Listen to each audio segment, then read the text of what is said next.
Amid the ongoing fallout from Joe Biden's concerning debate performance, talk in many top Democratic circles has already moved to who Kamala Harris would choose as a running mate.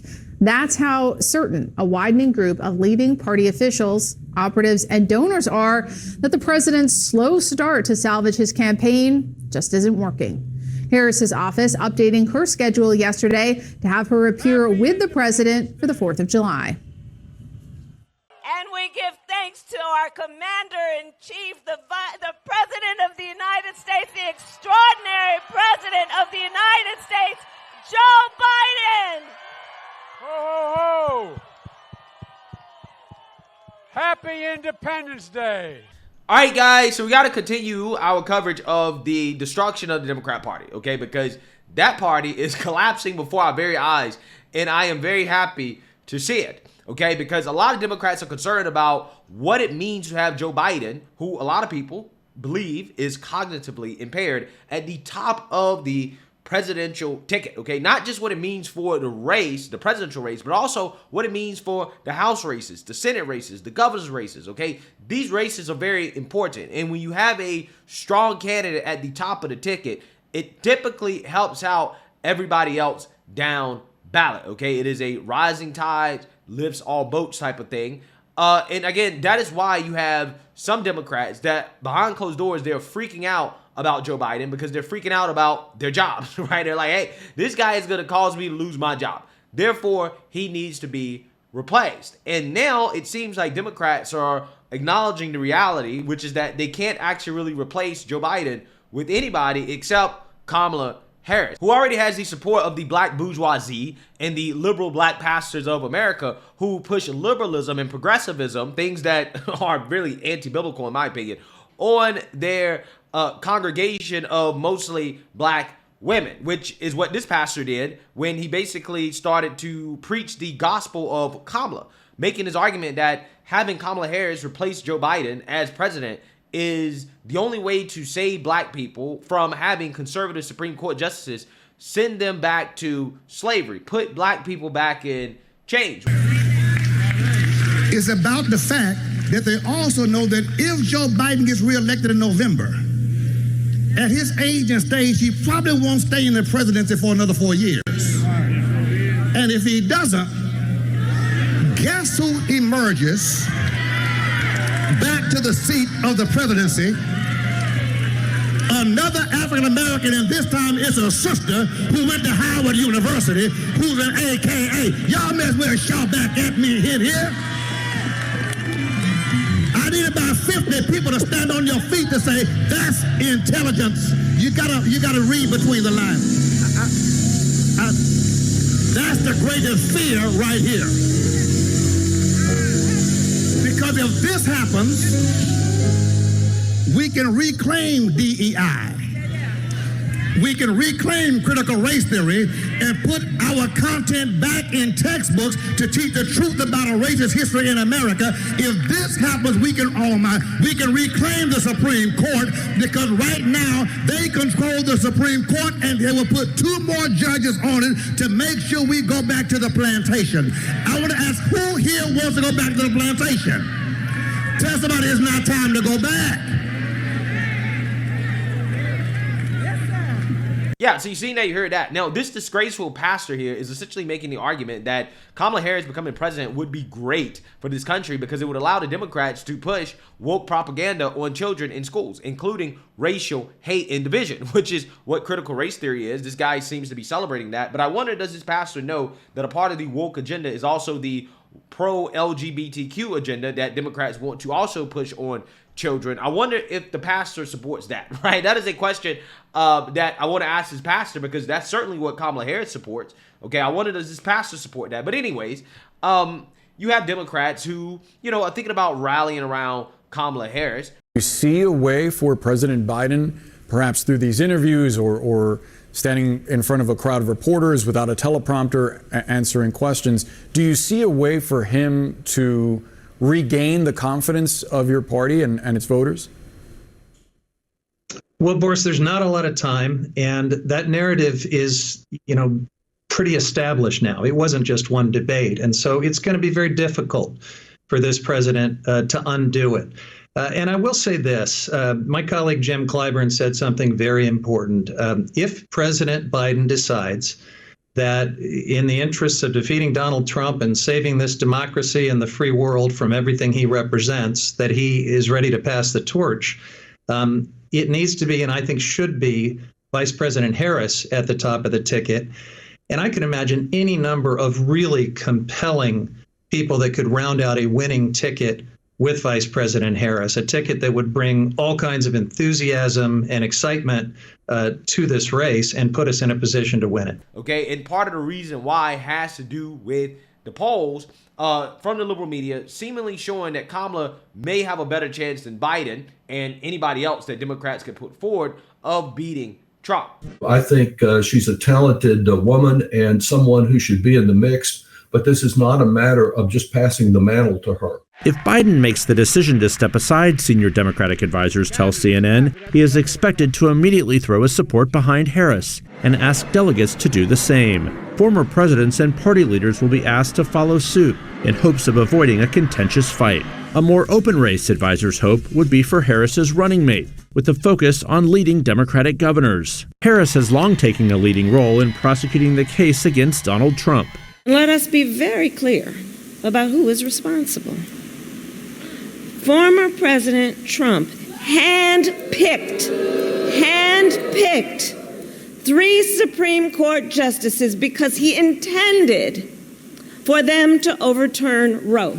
A new CNN poll finds Harris within striking distance of Trump in a hypothetical matchup, 47 to 45%, a race within the margin of error with no clear leader. Harris's stronger showing against Trump is built upon her standing with women. 50% of female voters back Harris over Trump, compared to 44% for Biden against Trump.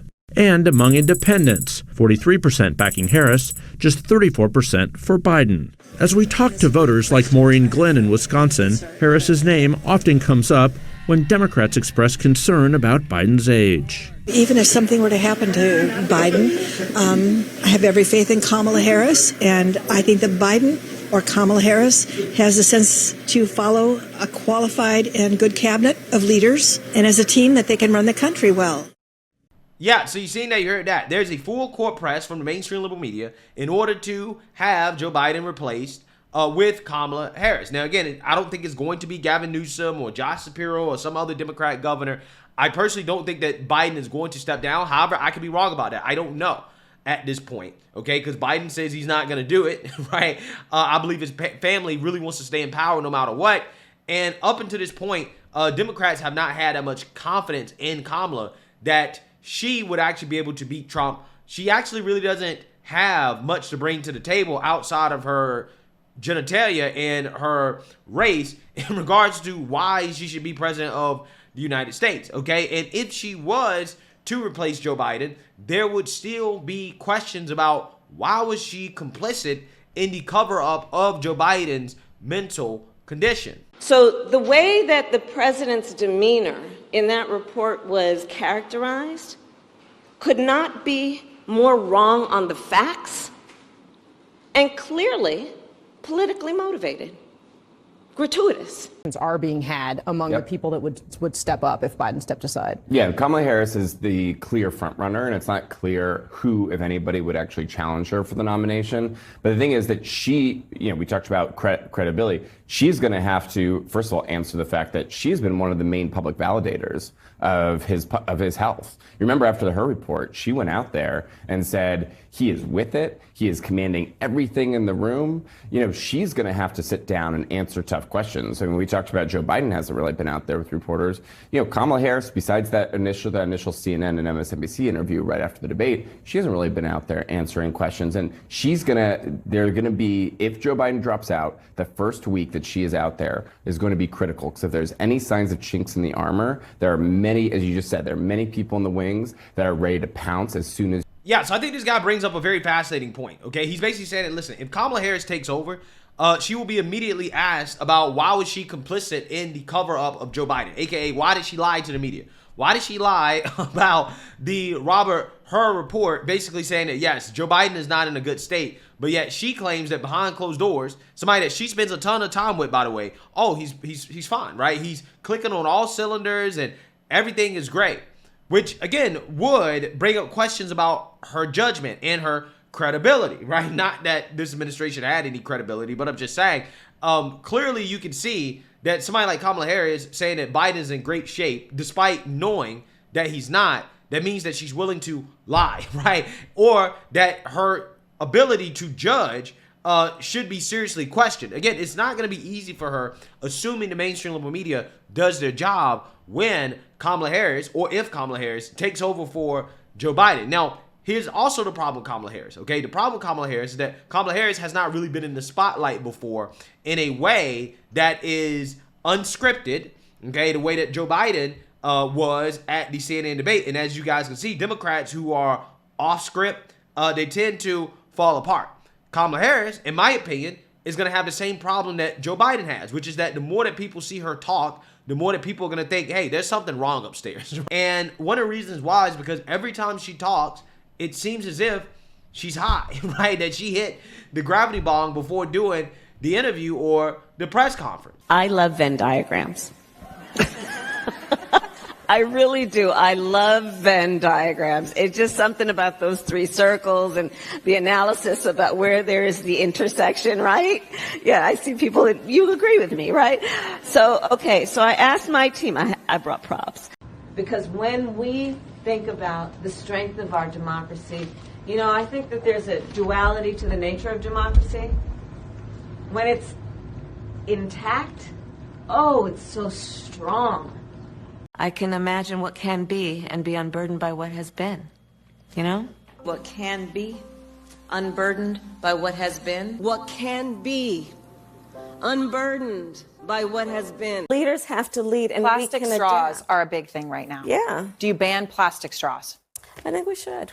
Yes. I mean, look, I'm going to be honest. It's really difficult to drink out of a paper straw when you had, if you're just, like, if you don't gulp it down immediately, it starts to bend. Yes. And then, you know, the little thing catches it. And then, you know, so we got to kind of perfect that one a little bit more. So you'd ban it, but rely on innovation. I mean, we got it. Yeah, innovation is a process, right? You don't just do it. Innovation is a process. It's plugged in, so is it plugged into just a normal electric socket, right? Yes, normally it's a 240 volt, but you can go ahead and plug in and okay. That's it. Okay. Yeah. There we are. That's it. And there's no sound or fume. There is nothing. Yes. Yeah, and that's so all there for is all of to us it. who are used to Every morning to filling our tank, you usually can smell it and you can hear it. You can hear the guzzling sound. Right. None of that. None of so that. how do I know it's actually working? It is. Do you know, okay, a bit of a history lesson. Do you know that the women's teams were not allowed to have brackets until 2022? Think about that, and talk about progress, you know, better late than never, but progress, and what that has done, because of course when, you know, I had a bracket, it's not broken completely, but I won't talk about my bracket. But you know what? Just how we love March Madness, and even just now allowing the women to have brackets, and what that does to encourage people to talk more about the women's teams, to watch them. Now they're being covered, you know, and this is the reality. People used to say, "Oh, women's sports, who's interested?" Well, if you can't see it, you won't be. But when you see it, you realize, oh. Yeah, so you seen that, you heard that. Okay, the unfortunate reality for Democrats is that, hey, replacing Biden with Kamala, I don't think is really going to help that much, even if it does give them the best chance of winning. I don't think it's really going to work because Kamala is just as bad to listen to as Joe Biden, if not worse, because she's actually young. Okay, so again, I got real questions about how much weed Kamala Harris was smoking back in college listening to Tupac. But, you know, I'm just saying that regardless of what happens, regardless of who Democrats replace Joe Biden with, it seems as if Trump is on a one-way collision to destroying them, okay, including Kamala Harris. Because in a new poll, the polls that the media doesn't want to talk about, Trump is beating Harris by 11 percentage points. And this is more common than some of the polls you're saying, where Kamala is within striking distance of Trump. I personally believe that if the election were held today, Trump would not only beat Kamala in a landslide, he would also beat Biden in a landslide. He would beat all the Democrats in a landslide, okay? And most of the polls suggest that, again, Kamala is a weak candidate. In fact, those partaking in the survey summed up the vice president in one word. The most common response was incompetent, right? So again, you have the choice between somebody who, doesn't appear to have all of his mental faculties running at full speed versus somebody who is incompetent, right? Which is what the Biden administration was concerned about when it comes to putting Kamala out there in public, is that, hey, she really doesn't have the political savviness or really the personality to be a very likable person. Now, again, the reason why they picked her in 2020 is because, again, they believe that Democrat Party voters are stupid and that they vote based on identity politics, which, I mean, they do, right? And they said, well, she's black and she has a vagina. Therefore, hey, we're going to pick her as the VP. Okay, they didn't pick her because she actually was competent, right? Which is why she doesn't do very much. And you saw what happened when Kamala actually tried to run for president within the Democrat primary. Democrats rejected her immediately. She dropped out the race, I believe, before a vote was even cast. Okay? Tulsi Gabbard destroyed her, right? During that debate. Destroyed her campaign single-handedly. So we already know what happens when Kamala gets exposed to the spotlight, the media, to the American people. She crumbles, which is what's happened to Joe Biden. So I don't understand why people believe that we would get a different result this time around when every time Kamala has been exposed, people tend to say, hey, you know what? I don't really like what I'm hearing, right? I don't like what I'm seeing. She doesn't seem like the type of person that should be leading this country. So again, I believe that that's what's going to happen. I think that if Kamala takes over, it's not going to help. It may make things worse. I'm not entirely sure, but certainly it's not going to be the cure that the Democrats are looking for in order to beat Trump. But hey, let me know what you guys think. Make sure you like, comment, and subscribe. Most importantly, share a Black conservative perspective. Peace.